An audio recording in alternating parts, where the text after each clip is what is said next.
नमस्कार, capital TV देख रहे हैं आप। मैं हूं आपके साथ सोनाली।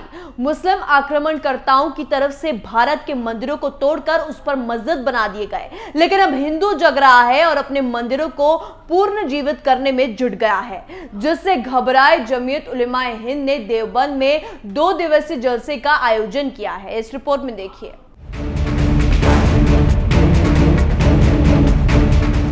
भारत पर अतिक्रमण कर राज करने वाले आक्रमणकर्ताओं ने हिंदुओं की आस्था पर चोट की और जोर जबरदस्ती से मंदिरों को तोड़ दिया और उनके ऊपर मस्जिद बना ली। लेकिन अब हिंदू जाग गए हैं और अपने मंदिरों को वापस पुनर्जीवित करने की लड़ाई में जुट गए हैं, जिससे घबराए जमीयत उलेमाए हिंद ने देवबंद में 2 दिवसीय जलसे का आयोजन किया है, जिसमें शामिल होने के लिए अलग अलग संगठनों के प्रतिनिधि पहुंचे हुए हैं।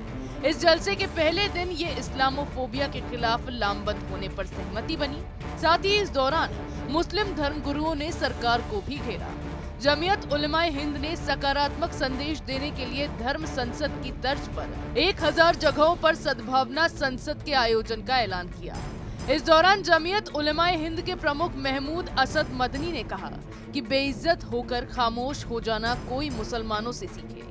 हम तकलीफ बर्दाश्त कर लेंगे, लेकिन देश का नाम खराब नहीं होने देंगे। उन्होंने कहा कि अगर जमीयत उलेमा शांति को बढ़ावा देने और दर्द नफरत सहन करने का फैसला करते हैं तो ये हमारी कमजोरी नहीं, ताकत है। इस कार्यक्रम में अपने संबोधन की शुरुआत मदनी ने एक शायरी से की और इस दौरान वो भावुक हो गए।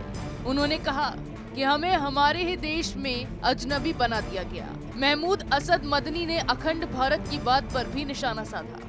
उन्होंने कहा कि किस अखंड भारत की बात करते हैं, मुसलमानों के लिए आज राह चलना मुश्किल कर दिया है। ये सब्र का इम्तिहान है। प्रस्ताव में कहा गया है कि इस्लामोफोबिया सिर्फ धर्म के नाम पर शत्रुता नहीं, इस्लाम के खिलाफ भय और नफरत को दिल और दिमाग पर हावी करने की मुहिम है। ये मानवाधिकारों और लोकतांत्रिक मूल्यों के खिलाफ एक प्रयास है। इसके कारण आज देश को धार्मिक, सामाजिक और राजनीतिक अतिवाद का सामना करना पड़ रहा है। इस दौरान सरकार पर हमला बोलते हुए मदनी ने कहा कि देश पहले कभी इतना प्रभावित नहीं हुआ था जितना अब हो रहा है।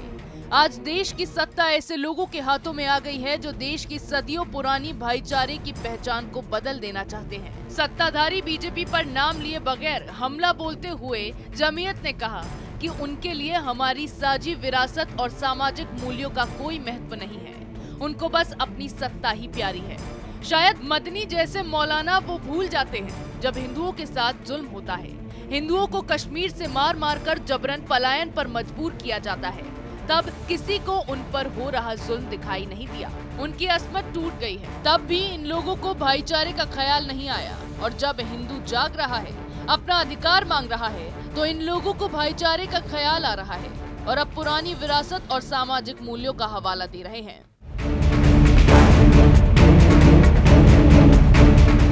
बहरहाल मदनी साहब की तरफ से दी जा रही दुहाई पर हम इतना ही कहेंगे कि मदनी साहब ज्ञानवापी महादेव का स्थान है, वो लौटा दीजिए। शाही ईदगाह कान्हा की भूमि है, उसको लौटा दीजिए और भाईचारे के लिए आप एक कदम उठाएंगे तभी तो सामने वाले से भी भाईचारे की उम्मीद करेंगे, वरना हर बार की तरह हम ही पहल करें और आप पीठ में हमारे खंजर मारो, ये इस बार नहीं होगा, क्योंकि हिंदू अब जग रहा है और इस बार अपना हक लेकर रहेगा। इस रिपोर्ट में मेरे साथ इतना ही। तमाम खबरों के लिए देखते रहिए कैपिटल टीवी। नमस्कार।